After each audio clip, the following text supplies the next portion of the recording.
5 milliards de téléphones qui circulent dans le monde, 5 milliards de façons de téléphoner, même si l'une semble primer sur les autres.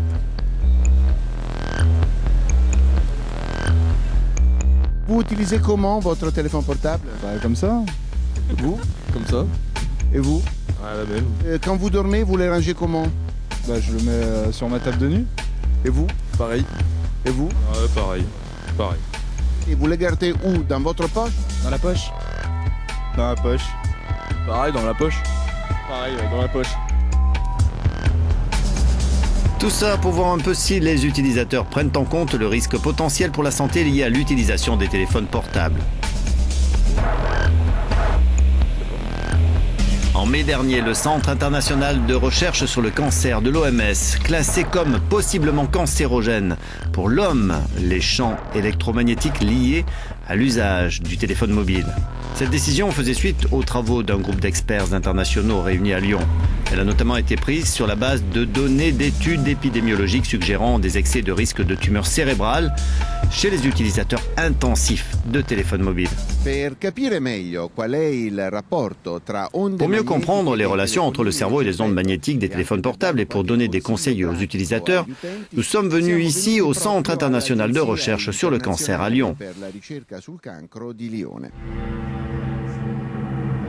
Rencontre avec le professeur Kurt Streif, qui a passé de nombreuses années à étudier les effets du portable sur le corps humain.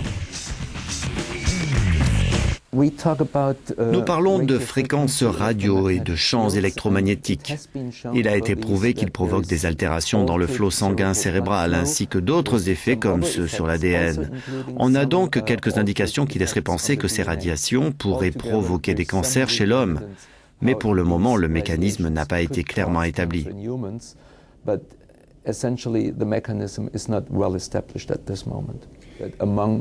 Parmi les utilisateurs intensifs du portable, c'est-à-dire 30 minutes par jour pendant 10 ans, les risques sont accrus de 40%. C'est ce que l'on a vu dans les gliomes, qui sont un sous-type du cancer du cerveau.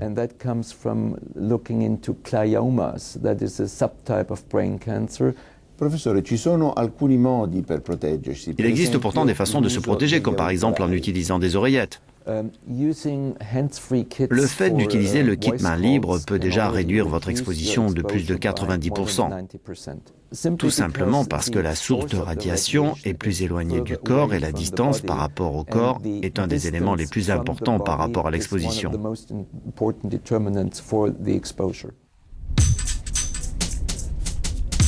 Selon le professeur Streif, le fait d'utiliser le téléphone portable dans un train peut augmenter le risque de l'exposition aux radiations parce que le téléphone doit constamment trouver une connexion parmi un grand nombre d'émetteurs. Est-il dangereux de garder son téléphone dans sa poche ? Cela réduit certainement l'exposition au cerveau, mais pas sur d'autres parties de l'organisme. Pourtant, génération après génération, les téléphones émettent moins d'ondes.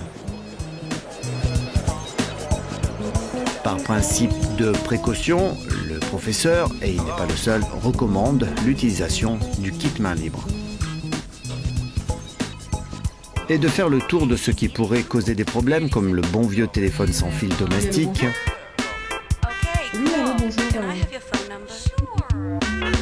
Mais aussi les réseaux Wi-Fi et déjà, on peut voir des conseils comme éteindre ces réseaux, surtout la nuit. Évidemment, après avoir dit tout cela, évitez de dormir avec le téléphone sous l'oreiller et privilégiez le bon vieux téléphone, celui avec le fil.